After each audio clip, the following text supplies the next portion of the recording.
I had a conversation with Brian Greene about almost a year ago now, and I mentioned, yeah, so Peter Woit has a potential toe Euclidean twistor unification.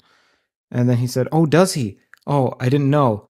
He is in your university. Not to put you on the spot, but why is that? Well, it's said aloud. I don't think it's true, by the professor of physics, mainly who studies string theory. Well, there's so many proposals for toes.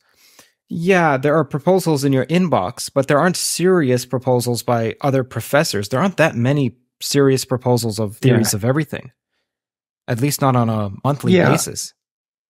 Well, I mean, this really doesn't have anything in particular to do with Brian. You could ask, since people in this subject, in principle should be interested in this. I've gotten very little reaction from physicists to this, and in some sense, it's kind of clear why. I mean, I wrote this paper, I've read about the blog, and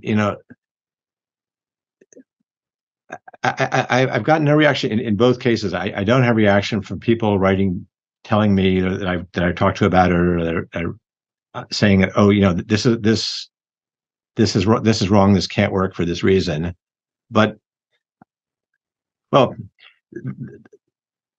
I think this is very, very much the problem with the paper that I wrote about this. It uses some quite tricky understanding of how twistors work and twistor geometry works, which is something that very few physicists have. So Brian, I'd be completely shocked if Brian actually really understood some of the things going on with twistors that I'm talking about. And the problem, I think, for anybody who then, if somebody comes to you and says, oh, I have this great idea, it involves, these subtleties of twistor theory, and you're like, well, I'm really not in the mood to spend a week or so sitting down trying to understand the subtleties of twistor theory. So I think, maybe I'll just nod my head politely and go on my way. That's part of it. And then part of it is also that a lot of, this is very much a speculative work in progress. I'm seeing a lot of very interesting things happening here, but I'm not, I in no sense have completely understood what's going on or have the kind of, understanding of this where you can write this down and people will really can follow exactly what's going on. So it's not too surprising. I haven't got that much. I can see why. Understand the typical reaction to this, and Brian is somewhat of a special case because he also actually is very.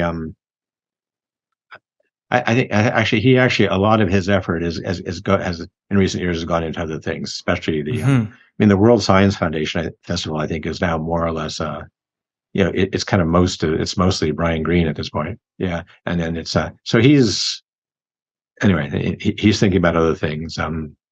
And I have very little contact with people in the physics department. They're mostly thinking about very different things, and it's kind of a sad fact here at Columbia, but it's true essentially everywhere else that the mathematicians and physicists really don't talk to each other.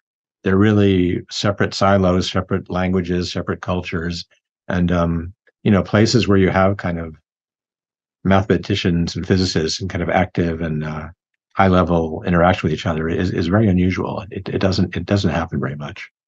I have a couple of questions again. I'll say two of them just so I don't forget them, and then we can take them in whichever order you like. So one of the questions is how/why did you get placed into the math department? So that's one question. And then another one is, you mentioned earlier that Witten has this power to survey a vast number of people and extract the ideas at great speed. And so a large part of that is raw IQ, like sheer intellect. But is there something else that he employs, like a technique that you think others can emulate? I imagine if Witten was to read your paper, he would understand it. And I imagine that he would see the benefit of it, and maybe the application to string theory, or maybe it offshoots in its own direction. But anyhow, so those are two separate questions, one about Witten and then one about you and the department you're in. Okay, yeah, they're two very different. Let me start. Let me just say something quickly about Witten, just saying about having dealt with him over the years. One thing that I find very interesting about him is just he travels around a lot, and let's just say his way of socializing is to if he's come to a department and he's at tea or whatever, he'll, and he's introduced to anybody, he almost immediately will ask, okay, well, what are you working on? Explain it to me.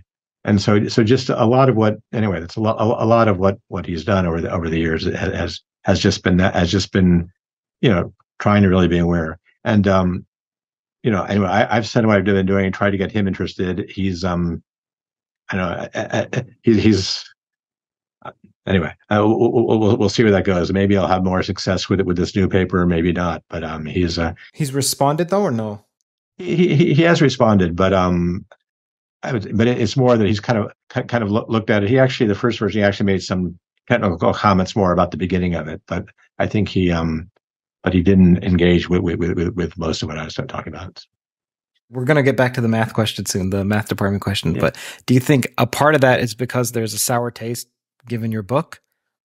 Yeah. I mean, I've known him since I was an undergraduate. I think he's aware. This guy is not an idiot, but I'm also not his favorite person in terms of kind of the impact I've had on his subject. And and I think I think he understands it's not personal, but it's not. It's very hard to deal with somebody who's kind of been this kind of main figure, kind of telling the world that the thing that you think is your main accomplishment in life is wrong. So this is not. Yeah. Anyway, I'm not his favorite guy, but anyway, we're still. Sure. It's fine. I think he's a very anyway. He's a very ethical and I think when I complain most of the worst of what the kind of this kind of pushing of string theory in ways which really were completely indefensible. He's mostly been not. He's rarely been the worst offender in that. I mean, that's really more other people than him. But he's a true believer. He's really enthusiastic about it. He still is. Okay. So to get back to my own personal story, so what happened? So I got a postdoc at the Stony Brook Institute for Theoretical Physics in '84. And I was there for 4 years, and that was in the Physics Institute. But the Physics Institute was right above. It's the same building as the Math Building. And so, and the things I was interested in, I was trying to stay away from string theory, and was interested in some other things. And I was often talking, and I was trying to learn a lot of mathematics. I was trying to learn more mathematics to see if I could make any progress on these other problems. So I spent a lot of time talking to the mathematicians in Stony Brook, and some of them, there's some really great geometers. There are some really great mathematicians, and I learned a lot from them, and that was a great experience. But at the end of 4 years there, I needed another job. I did send out some applications for postdocs in physics, but I would say that was kind of the height of the excitement over string theory, and especially somebody like me saying, I'm really interested in doing something about the mathematics in physics, about applying mathematics physics, but I don't want to do string theory. I was not going to get any kind of a reasonable kind of job that way. That's just not going to happen. So, anyway, so I ended up realizing, well, maybe the better thing, I'll have better luck in a math department, and so I ended up going up, spending a year in Cambridge as kind of an unpaid visitor at Harvard, partly, and I was also teaching calculus at Tufts, and so then I had some kind of credential. Okay, well, at least this guy can teach calculus, and I applied for a 1-year postdoc at the Math Institute in Berkeley, MSRI, and I got that, and so I spent a year. Is that how you got to know Edward? No, he wasn't. That was before him. Yeah, I mean, he would have still been at Harvard and a much more junior person. Yeah. He came to Berkeley later. Yeah, no, that was like 88, 89. I mean, but that was an amazing. That was actually a fascinating year, because that was the year that Witten had come out. Witten had kind of dropped string theory for a while and was doing this topological quantum field theory stuff and Chern-Simons theory, and he was doing the stuff which won him the Fields Medal.